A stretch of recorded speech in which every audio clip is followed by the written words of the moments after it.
윤석열 대통령에 대한 2차 체포영장, 이르면 내일 새벽 집행될 거라는 관측이 나오고 있습니다. 네, 오늘 윤 대통령 탄핵 심판 첫 변론 기일도 열렸죠. 임주혜 변호사와 함께 이야기 나눠보겠습니다. 안녕하십니까? 네, 안녕하세요. 예, 지금까지 전해지는 내용으로는 아마도 내일 새벽 2차 집행이 이루어질 걸로 보인다까지 전해집니다. 물론 우리가 수사기관의 마음을 알 수는 없지만 예상이 되는 상황이고 좀 어떤 움직임들이 있기 때문에 이런 예상이 나오는 걸까요? 그러니까 공수처와 경찰이 협조를 해야지만 이번 집행이 단행될 수 있기 때문에 이런 두 기관의 밀접한 그런 접촉을 근거로 해서 이르면 내일 새벽 윤석열 대통령에 대한 2차 영장 집행이 단행될 것이다. 이런 예측이 가능한 상황입니다.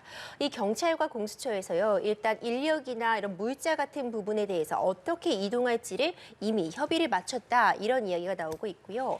뿐만 아니라 경호처에 지금 공수처에서 공무원들을 보내서 이번에는 집행에 좀 적극적으로 협조해달라.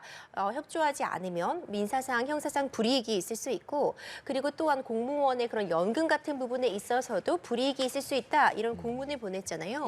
이런 사정들을 근거로 했을 때 지금 영장 집행 초일기가 아니냐 이런 지금 예측이 가능합니다. 뿐만 아니라 이번 영장 집행이 최소한의 물리적 충돌 내지는 물리적 충돌 없이 가능하려면 경호처의 협조가 필요하거든요. 이런 점들을 감안했을 때 지금 경호처의 핵심 간부들, 임원들에 대해서 특수공무집행 방해 혐의를 적용을 해서 지금 소환을 요구했었는데 소환에 불응을 했죠. 특히 이 처장 같은 경우에는 지금 영장, 체포영장이 지금 발부된 상태이기 때문에 경호처 핵심 인사들에 대한 체포영장 집행과 함께 윤석열 대통령에 대한 체포를 집행할 가능성이 지금 점쳐지고 있습니다. 네, 지금 이르면 내일 새벽에 두 번째 체포영장을 집행할 것이다라는 전망이 나오고 있는 상황인데 실제로 집행할지는 상황을 좀 지켜봐야겠지만 보도에서 나오는 부분이 경찰이 1,200여 명의 인원을 투입할 것이다 이런 보도도 나오고 있고요. 그리고 경찰 광역수사단에서는 장기전에 대비해서 뭐 방한용품이라든지 또 일각에서는 뭐 기저귀까지 준비를 한다 이런 보도도 나오고 있는데 만약에 내일 새벽에 집행을 한다면 좀 장기전이 될 가능성이 크다고 볼 수 있을까요? 공수처에서는 장기전까지도 대비를 하고 있는 것으로 보입니다. 이 1차 체포영장 집행 당시에요. 공수처가 경호처에서 이렇게 극렬하게 집행을 막을 것을 예측하지 못했다. 이 부분에 대해서 굉장히 많은 비판이 있었습니다. 실제로 경호처에서 이제 저지선을 구축하자 공수처가 어떤 다른 방도 없이 그냥 되돌아 나오는 모습을 우리가 확인을 했거든요. 이번에는 좀 더 많은 인력 그리고 충분한 준비를 통해서 집행을 관철시키겠다 이런 의지를 엿볼 수 있는 것 같습니다. 앞서 말씀 주신 것처럼 이미 지금 광역수사단 그 경력의 1,000명에게 동원 명령이 내려졌습니다. 그렇다면 적어도 한 1,200명 가량의 인원들이 지금 집행에 나설 것으로 보이거든요. 이 인원도 굉장히 중요한 것이요. 지금 무력 충돌을 막고자 한다면 어찌 보자면 공수처와 경찰 측에서 압도적인 인원을 가지고 집행에 나선다면 상대방 쪽에서도 경호처 쪽에서도 극렬하게 저항하기는 좀 어려운 측면이 있을 수 있습니다. 그렇기 때문에 일종의 인해 전술처럼 막대한 좀 인원을 동원할 그럴 가능성이 점쳐지고 있고요. 그리고 장기전도 대비하고 있는 것 같습니다. 만약 무리하게 빠른 시간 내에 체포를 단행하기 위해서 좀 무리한 전략을 쓰게 된다면 경호처의 반발에 부딪힌다면 말 그대로 정말 물리적인 충돌 그리고 인명 피해가 있을 수도 있거든요. 이 부분은 가장 피해야 할 부분이기 때문에 공수처 입장에서도 장기전, 그러니까 시간 끌기 전략을 취할 것 같습니다. 조금씩 전진을 한다거나 아니면 조금씩 이 인력이나 이런 물자 같은 부분들을 투입을 하면서 시간을 끄는 거죠. 그럼 경호처 내부에서도 이제 한두 명의 현행범 체포만 있더라도 내부적으로 동요할 수밖에 없고요. 이 과정에서 2박 3일까지도 예측을 하면서 뭐 배터리를 챙겨라, 방한복을 챙겨라, 심지어 기저귀를 챙겨두어야 한다. 이런 이야기까지 나오는 걸로 보아 공수처와 경찰 측에서는 장기전으로 갈 가능성까지도 시나리오에 넣어두고 있는 것으로 보입니다. 장기전이든 단기전이든 무력 사용 그리고 혹시나 유혈 사태가 일어나는 것은 모든 부처에서 지금 걱정하고 있을 겁니다. 그래서 오늘 오전에 경찰, 그러니까 국수본 그리고 공수처, 경호처가 만났잖아요. 다만 이게 어떤 이견이 조율되고 하지는 못했다고요? 그렇습니다. 경호처와 경찰, 공수처, 그러니까 집행을 하려는 자, 그리고 집행을 막으려는 자, 이 기관들이 함께 모여서 회의를 진행했는데요. 일단 무력 충돌을 막아야 된다는 부분에 대한 공감대는 형성했지만 여전히 공수처와 경찰 측에서는 적법하게 발부된 영장에 대한 집행을 막는 것은 경호처가 특수공무집행 방해에 해당한다라는 입장을 고수하고 있는 것이고요. 또 역시 지금 경호처에서도 이 대통령 관저라든가 대통령을 경호하는 것이 경호처 본연의 업무인데 지금 적법성이 문제될 수 있는 그런 영장에 대해서 집행을 단행하는 것은 이 자체가 불법이라 경호처의 공무를 방해하는 이 역시도 특수공무집행 방해다. 그러니까 양쪽 기관이 모두 서로를 향해서 특수공무집행 방해라는 입장을 피고 있습니다. 이 부분에서 서로 전혀 입장을 좁히지 못하고 있기 때문에 말 그대로 평행선에 달리고 있거든요. 그렇다면 이런 회의를 통해서 원칙적인 이야기, 물리적인 충돌이라든가 서로 법을 어기는 일이 없어야 된다는 점에는 공감대를 얻었으나 결국 집행을 하려는 자, 집행을 저지하려는 그 가운데서 합의점은 전혀 도출되지가 못한 상황입니다. 네, 그러니까 지금 두 가지가 충돌을 하고 있는 것 같아요. 체포영장 자체는 윤 대통령 측에서는 이게 불법이다, 불법적인 영장이다라고 주장을 하고는 있지만 어쨌든 서부지법에서 절차를 통해서 발부가 된 영장이고, 근데 경호처는 이 영장 집행을 막는 게 경호처의 매뉴얼이다, 대통령을 지키는 경호처의 매뉴얼이다 이렇게 주장을 하고 있는데 만약에 이 영장 집행을 계속해서 막는다면 이게 뭐 법적으로 문제도 제기할 수 있는 건가요? 일단 영장이 공수처의 청구에 의해서 발부가 되었습니다. 법원에서 발부한 것이고 윤석열 대통령이 이제 1차 체포영장 당시 이의 신청도 제기를 했는데 물론 기각이 되었습니다. 이후에 뭐 재항고 등의 절차가 남아있다고는 하지만 어쨌든 법적으로 문제가 있다고 생각이 된다면 당연히 방어권을 행사하는 측면에서 이것을 이의 제기할 수 있습니다. 그것이 바로 법치주의인데요. 문제는 그 이의 제기도 법에서 정한 그 테두리 안에서 지켜져야 된다는 것이 중요할 것 같습니다. 그러니까 양측 모두 방어권 행사의 측면이라고 한다면은 지금 경호처의 입장이나 윤석열 대통령 변호인단의 입장을 주장하지 못할 주장이라고는 평가할 수 없겠지만 다만 지금 얘기하고 있는 것처럼 지금 적법하게 발부된 어쨌든 그 절차와 방식을 거친 영장에 대해서 적법성을 다투고자 한다면은 법원에 따라서 체포 적부심이라던가 이후에 뭐 구속영장이 청구된다면 구속 적부심사에서 다퉈야 될 부분인데 이것이 이 발부된 영장이 문제가 있기 때문에 집행에 응할 수 없다. 그렇기 때문에 이 영장을 집행하는 것이 오히려 불법이다. 이런 주장은 방어권 행사 측면에서는 가능하겠지만 실제로 법원에서 이것을 받아들여 주시지는 미지수라고 평가할 수 있습니다. 오늘 오전 경호처가 공수처에 의견서 형태의 공문에 답신을 보냈죠. 일단 지금 임박한 상황에서 이것을 답신을 보낸 이유 그리고 어떤 내용이었는지까지 같이 좀 말씀해 주시죠. 네, 경호처에서 이제 공수처의 의견서 형태로 그 공문에 대한 답신을 보냈습니다. 사실 원론적인 이야기가 되풀이 됐다고 볼 수 있을 것 같습니다. 공수처에서는 사실 이 경호처를 압박하기 위한 용도로 공문을 보냈는데 그 내용을 보면 지금 경호처의 이런 극렬한 저항이 특수공무집행 방해에 해당할 수 있고 이 과정에서 뭐 물리적인 충돌이 있다면 그에 따른 합당한 책임 그리고 민사상, 형사상 책임을 물을 수 있다. 이런 부분들을 공수처에서 경호처에다가 보낸 것이거든요. 그러니까 사실상 경호처 내부의 어떤 결속을 흔들려는 그래서 이 체포 집행 당시에 정말 크게 아니면 격렬하게 막아서는 것을 좀 주저하게 하려는 그런 목적을 가지고 있었다고 보였습니다. 경호처도 공수처에 답신을 보냈는데 답신 내용도 사실 이전의 경호처의 입장과 동일하다고 볼 수 있습니다. 이 경호 업무를 수행하는 것이고 매뉴얼에 따라 수행을 하고 지금 대통령 관저나 이런 부분들은 경호 대상 구역에 해당하기 때문에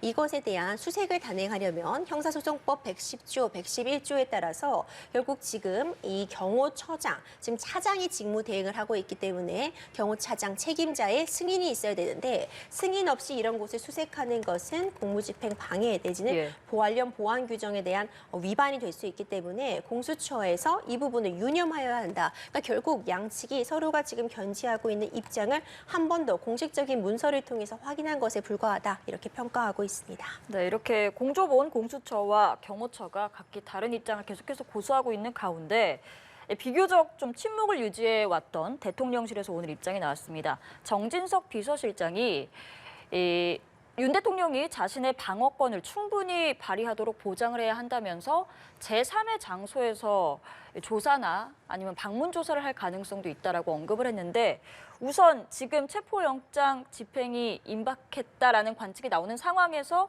이런 입장문을 낸 것이 좀 어떤 배경이라고 분석을 하시나요? 그렇죠. 전진석 대통령 비서실장이 오늘 아주 이른 새벽에 긴 입장문을 공개를 했습니다. 네, 내용을 보자면 어쨌든 이 전체적인 과정을 보자면 불구속 상태에서 재판을 받는 것이 원칙이고 이 원칙은 대통령일지라도 당연히 다른 일반 시민들과 동일하게 지켜져야 되는데 지금 이런 무리한 체포 시도가 너무 무리하다. 이런 부분은 지양해야 하지 않겠냐. 지금 나라가 정말 반으로 쪼개져서 싸우는 이런 상태가 너무나도 우려스럽다. 이런 입장을 피면서요. 대안을 제시했습니다. 전진석 비서실장의 대안이라고 하는 것은 제3의 장소로 윤석열 대통령이 가서 조사를 받는다거나 그 외에 뭐 방문을 해서 조사를 받겠다. 이런 식의 입장을 피게 된 것인데요. 사실 이 부분은 윤석열 대통령 측 변호인도 즉각적으로 우리와 협의되지 않은 내용이라고 밝힌 정도로 사실 윤석열 대통령의 입장과는 맞지 않는다고 볼 수 있습니다. 윤석열 대통령 같은 경우에는 지금 공수처가 윤석열 대통령의 내란죄 혐의에 대한 수사할 권한이 없다. 이 부분을 강조하고 있기 때문에 지금 정진석 실장이 방문 또는 제3의 장소의 조사를 받겠다는 건 어쨌든 공수처의 수사 권한을 인정하는 것을 근거로 나온 발언이잖아요. 네. 이 부분 때문에 이제 대통령 변호인단 측에서도 이 부분이 사전에 협의된 바가 없다. 전혀 대통령의 의사가 아니다라는 점을 한번 확인한 것 같고요. 정진석 실장 입장에서는 지금 정말 강대강 대치로 이어지고 있는 상황, 그리고 이 체포영장 집행이 초읽기라는 이 상황에서 좀 이 상황들을 좀 조율해 보고자 어떤 개인적인 의견을 덧붙여서 이런 글을 올린 것이 아닌가 이런 생각이 됩니다. 그런데 사실상 이렇게 지금 말씀하신 것처럼 정진석 실장은 일종의 중재안을 좀 제시한 셈인데 윤 대통령 측은 바로 이런 안에 대해서 상의한 적이 없다라고 이야기를 했어요. 결국에는 조사, 제3의 장소에서 조사를 하는 그런 대안은 현실적으로 좀 가능성은 없다고 볼 수 있을까요? 그렇죠. 이제 정진석 실장은 이것을 대안이라고 제기했지만 윤석열 대통령 측은 지금 현재 공수처가 적법한 권한을 갖지 않고 수사를 하고 있다는 점을 강조하고 있어요. 그렇기 때문에 공수처가 발부한 이 공수처가 신청한 이 영장 자체를 위법한 영장으로 보아서 집행에 응할 수 없다고 지금 하고 있는 것이거든요. 이것이 지금 일괄된 논리고 윤석열 대통령 측 변호인단은 거듭 강조함으로써 차라리 이 상태에서 바로 기소를 해라. 그렇다면 그 재판 절차에 응할 것이다. 내지는 서울중앙지법에 구속영장을 신청하라. 그러면 구속적부심에 대해서 참여할 것이다. 이런 입장을 피고 있어서 지금 공수처가 수사를 하고 있는 한 적어도 제3의 장소라던가 방문 조사 같은 부분에 대해서는 현재까지는 고려하고 있지 않은 것으로 보입니다. 다만 앞으로 상황이 어떻게 급변할지 모르기 때문에요. 이 부분도 조금 더 지켜볼 필요성이 있어 보입니다. 다만 윤석열 대통령 측에서는 체포영장 집행에 경찰이 나서지 않겠습니까? 그런 경찰을 향해서 공무원 자격 상실 등의 불이익을 받을 수 있다라고 말하고 근데 이 같은 말을 사실 공수처가 경호처나 국방부에다가 그전에 하지 않았습니까? 공무원 연금 박탈 이런 부분을 어느 쪽의 말이 더 맞는 걸까? 이 부분에 대해서 법적 해석 어떻게 생각하십니까? 그렇죠. 지금 서로가 서로를 향해서 특수공무집행 방해에 해당한다. 그렇기 때문에 특수공무집행 방해의 현행범으로 이제 공수처와 경찰 측에서는 이제 경호처의 인원들이 현행범 체포할 수 있다 이렇게 밝히고 있고요. 그리고 윤석열 대통령의 변호인단 측에서 밝히고 있는 것처럼 사실상 경호처의 일부 인원은 이따 이 경호 업무를 수행하는 과정에서 경찰처럼 이제 업무를 할 수 있기 때문에 또 현행범으로 체포할 수 있다 이런 논리를 피고 있습니다. 그렇다면 경호처 직원이 또 이 지금 체포 집행에 나선 공수처 인원이라던가 아니면 경찰 인원에 대해서 공무집행방해로 또 현행범으로 경호처가 또 체포에 나서겠다. 서로 이렇게 얘기를 하고 있거든요. 일단 이 상황 같은 경우는 서로가 서로를 향해서 지금 정말 날선 공방을 이어가고 있는 것인데 실질적으로 보자면 어쨌든 법원에서 영장이 발부가 되었고 그 발부된 영장을 집행하는 과정에 대해서 그 자체가 부적법하다. 이렇게 추후에라도 법원에서 판단하기에는 좀 어려움이 있을 것 같고요. 다만 어느 쪽이든지요. 이 체포 영장을 집행하는 과정 그리고 경호 업무를 수행하는 과정에서 불필요한 물리적인 충돌이 있다거나 법에 정한 매뉴얼을 어기는 그런 부분이 있다면 그에 따른 책임을 져야 하는 것은 양쪽 기관 모두 동일하다고 생각이 됩니다. 네, 계속해서 비슷한 이야기가 나오고 있는 상황인데 윤 대통령 변호인인 윤갑근 변호사는 경호처 직원들을 어제 만나서 이렇게 이야기를 했다고 해요. 경호처의 경호관이 특별사법경찰관의 지위를 갖고 있기 때문에 영장을 집행하려는 경찰들을 체포해도 된다. 이렇게 이야기를 했는데 이거는 법적으로 가능한 맞는 이야기인가요? 이것이 사실 어떤 그 법 조문, 경호 관련된 법률을 좀 제한적으로 해석한다면은 완전히 틀린 이야기는 아니지만 이것도 사실 문제가 있는 부분들도 있습니다. 결국 사안이 좀 더 다듬어진 이후에 법적인 평가는 가능하겠지만 이 경호관 중에서 특정한 이제 업무를 수행할 때 그러니까 특별사법경찰관 자격, 그러니까 경찰처럼 일을 할 수 있는 부분이 있는 것은 맞습니다. 예. 그런데 모든 경호처 직원이 경찰처럼 일할 수 있다 이런 부분은 아니고요. 예. 경호 업무를 수행하는 과정에 있어서 필요한 상황이 있을 때 그러니까 경찰처럼 현행범 체포 같은 부분이 가능할 수 있거든요.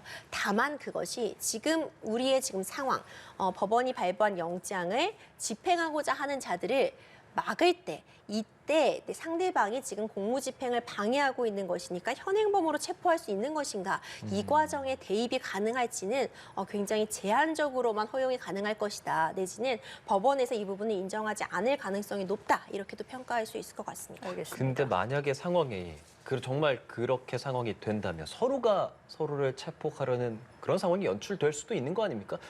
이런 상황이 만약에 발생한다면 이거 어떻게 좀 봐야 됩니까? 사실 이것이 뭐 무력 충돌이겠죠. 예. 경호처에서 실제로 어떤 인원들을 체포한다면 그 인원들을 뭐 어디에 데려갈지 이런 부분들은 정해진 바가 없고 실질적으로 실현이 가능하다고 보긴 좀 어려워 보입니다. 다만 이 과정, 그러니까 이 공수처와 경찰도 경호처 인원을 뭔가 체포해 가려고 하고 예. 경호처 인원 역시도 이들을 결국 무력으로 제압하겠다는 뜻이잖아요. 이렇다면 우리 모두가 지금 절대 피해야 한다고 예상하고 있는 물리적인 충돌 가능성 그런 것들이 점쳐지고 있고 위험한 흉기 같은 것들, 위험한 뭐 둔기 같은 것들이 휴대하고 있다면 말 그대로 정말 인명 피해가 발생할 수도 있지 않을까 하는 정말 큰 우려가 되는 상황입니다. 알겠습니다. 윤 대통령에 대한 체포영장 이르면 내일 새벽 집행할 것이라는 관측이 나오고 있는 가운데 무력 충돌에 대한 우려가 계속해서 나오고 있고요. 경찰은 연이어서 이 경호처에 있는 강경파에 대해서 계속해서 수사에 속도를 내고 있는 상황입니다. 우선은 김성훈 경호처 차장, 지금 처장 직무대행을 하고 있는데 이 김 차장에 대한 체포영장이 일단 발부가 됐고 그리고 오늘은 김신 가족부장에 대해서 소원 조사를 시도했지만 불응하면서 불발이 됐어요. 이런 경찰의 행보는 계속해서 경호처를 흔들기 위한 시도라고 해석할 수 있을까요? 그렇죠. 경찰에서는 이따 이 경호처 인원들에 대한 지금 특수공무집행 방해 혐의를 조사를 하면서 계속 소환을 요구해 왔습니다. 대표적으로 지금 가장 강경파, 그러니까 이 윤석열 대통령의 체포 집행을 저지하려는 그런 의도가 가장 크다고 보여지는 이 김성훈 경호처 차장, 현재 경호처장 대행이죠. 이 김성훈 경호처 차장에 대해서는 3차 소환까지도 불응했기 때문에 체포영장이 발부가 되었습니다. 그렇다면은 윤석열 대통령에 대한 체포를 집행할 때 이 김성훈 경호처 차장에 대한 체포영장 집행도 이보다 먼저 내지는 이와 거의 동시에 단행될 가능성이 매우 높아 보이고요. 지금 이광우 경호본부장의 경우에도 예. 김성훈 차장과 마찬가지로 굉장히 좀 강경파다 이렇게 좀 평가를 그렇죠. 받고 있거든요. 여기도 지금 소환에 불응하고 있기 때문에 적어도 이 핵심적인 인원들 몇 명에 대해서는 체포영장을 발부받아서 이 윤석열 대통령에 대한 집행 전 내지는 동시에 함께 집행할 가능성이 점쳐지고 그렇다면 사실 공수처에서 노리는 효과는 경호처 흔들기라고 볼 수 있겠죠.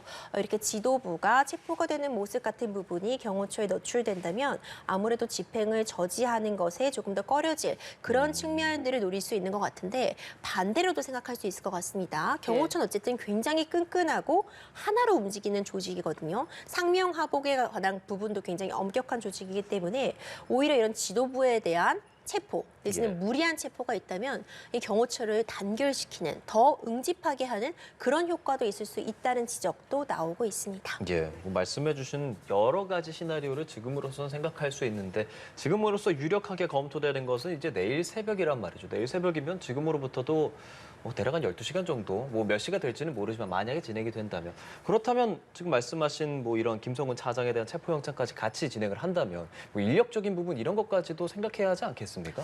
그렇죠. 경찰과 공수처가 함께 들어갈 것으로 보입니다. 그러니까요. 지금 김성훈 경호처 차장의 경우에는 경찰에서 영장을 발부한 거죠. 이 김호 차장에 대해서 이제 경찰에서 집행에 나설 것이라고 보고 일전에도 윤석열 대통령의 이 체포영장 집행의 주체가 누가 돼야 되는가 이 부분이 한번 논란이 있었잖아요.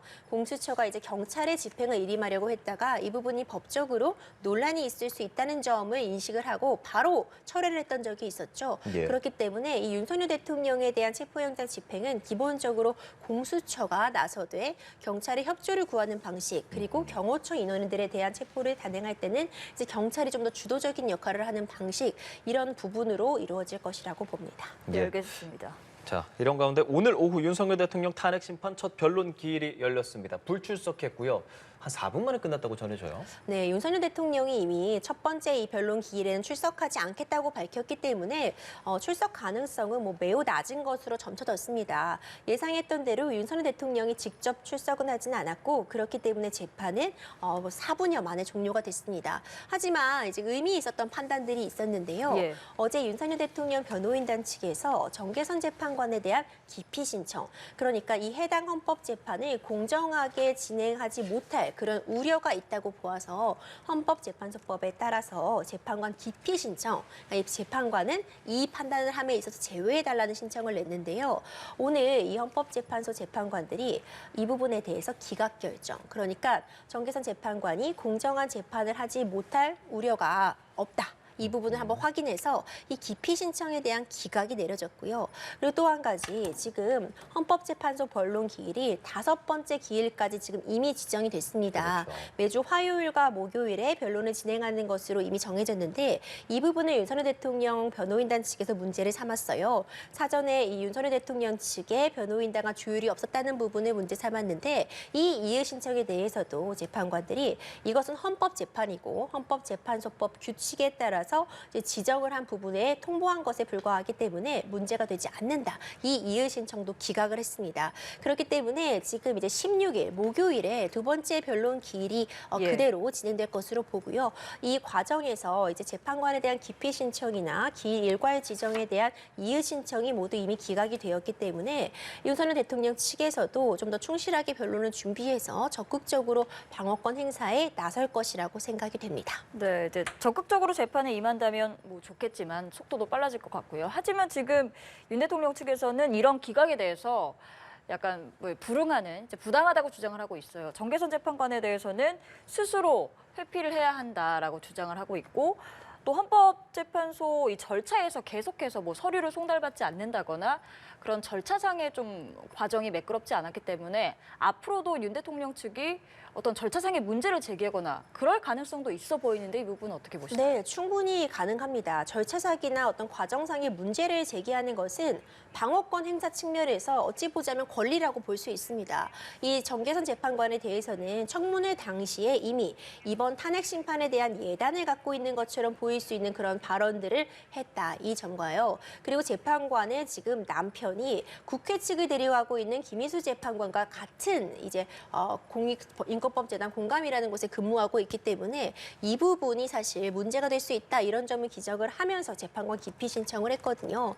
방어권을 행사하는 측면에서 당연히 뭐 이런 기피 신청 같은 부분을 할 수 있고 다만 이번에 이제 재판관이 이 부분을 기각했기 때문에 이제 윤석열 대통령 측은 이 부분을 뭐 어찌할 도리는 없어 보입니다. 변호인단 측에서 이 부분에 대해서 당연히 다시 한번 언론을 통해서나 아니면 재판관의 서면을 통해서 문제 제기를 할 수 있겠지만 그렇다고 해도 최종적인 판단은 헌법재판소에서 내리는 것이기 때문에 이대로 변론 절차는 진행되게 됩니다. 예, 알겠습니다. 그런가 하면 탄핵소추인단 측은 증인 신청서, 증거 자료 제출했고요. 증인 5명 공개가 됐습니다. 어떤 인원들이고 또 어떤 내용을 중점적으로 입증하기 위함이라고 생각해야 할까요? 홍장원 1차장이나 조지호 경찰청장 등이 지금 1차 국회 측에서 증인으로 신청을 했습니다. 당초에 이 변론 준비 기일에는 15명 정도 가량을 증인으로 신청할 것이다 이렇게 계획을 세웠는데 한 5명으로 대폭 인원이 줄기는 했습니다. 네. 사실 증인을 이제 신문하고자 한다면은 기일도 또 지정을 하고 신문 사항도 정하고 일단 시간이 들게 되는데 지금 추려진 증인들의 면면을 보자면 적어도 윤석열 대통령으로부터 직접 지시를 받았다. 그런 부분을 들었다라고 한 핵심적인 관계자들 위주로 좀 증인을 1차적으로 추려낸 것이라고 봅니다. 예. 일단 증인의 명수가 줄어들었기 때문에 이 부분과 관련해서는 조금 더 신속하고 효율적인 진행을 가능하게 하기 위함이 아닌가 이런 생각이 듭니다. 그러니까 증인을 더 신청할 수도 있는데 일단 신속한 재판을 위해서 국회 측에서 핵심 증인 5명으로 추렸다 이렇게 볼 수 있는 건가요? 그렇죠. 말씀 주신 것처럼 나중에 추가적으로 변론 기일이 진행이 되면서 더 신청을 할 수 있겠죠. 다만 현재 이제 1차적으로는 이 사람들에 대해서는 직접적으로 윤석열 대통령의 지시를 들었다는 이야기가 나오고 있는 핵심적인 인물들 위주로 일단 증인 신문을 진행하겠다. 예. 이런 부분의 의지를 읽을 수 있을 것 같습니다. 헌재는 모레부터 윤석열 대통령이 출석하지 않아도 변론 절차를 진행하겠다라고 밝힌 상황입니다. 향후 어떤 절차들이 어떻게 진행이 될지 이것까지 좀 여쭤보겠습니다. 네, 이제 2차 변론 기일에는 윤석열 대통령이 출석을 하지 않는다고 하더라도 좀 정상적으로 변론이 진행이 될 예정입니다. 그렇다면 양측이 결국 본인이 주장하는 바를 최대한 잘 입증하는 것이 중요할 것 같습니다. 윤석열 대통령 측의 변호인에서는 지금 왜 이 12.3 비상계엄 선포가 헌법상 법률상 문제가 없는지 어떤 목적을 가지고 최소한의 어떤 그런 피해를 입히는 방식으로 구성이 된 것인지 이 부분을 이제는 직접적으로 입증해야 될 그런 위치에 서게 된 것 같고요. 반대로 국회 측에서는 이것이 어떤 부분이 법률상 헌법상 위배가 있는지 증인 신청이라든가 관련된 자료 제출을 통해서 입증하는 과정을 거칠 것 같고 아직은 이 헌법재판도 굉장히 재판 초기라고 볼 수 있습니다. 이 기일이 얼마나 걸릴지 아직 예측이 어렵지만 중요한 건 신속한 재판, 효율적인 재판도 물론 중요하지만 이 국민들이 납득할 수 있는 정해진 절차와 방식에 따른 재판이 가장 중요할 것이라고 보거든요. 그렇기 때문에 국민들이 쉽게 이해할 수 있는, 납득할 수 있는 결론을 낼 수 있는 그러기 위해서 좀 충실하게 변론의 절차가 진행되는 그런 재판이 진행돼야 된다고 봅니다. 네, 알겠습니다. 임주혜 변호사와 함께 이야기 나눠봤습니다. 고맙습니다.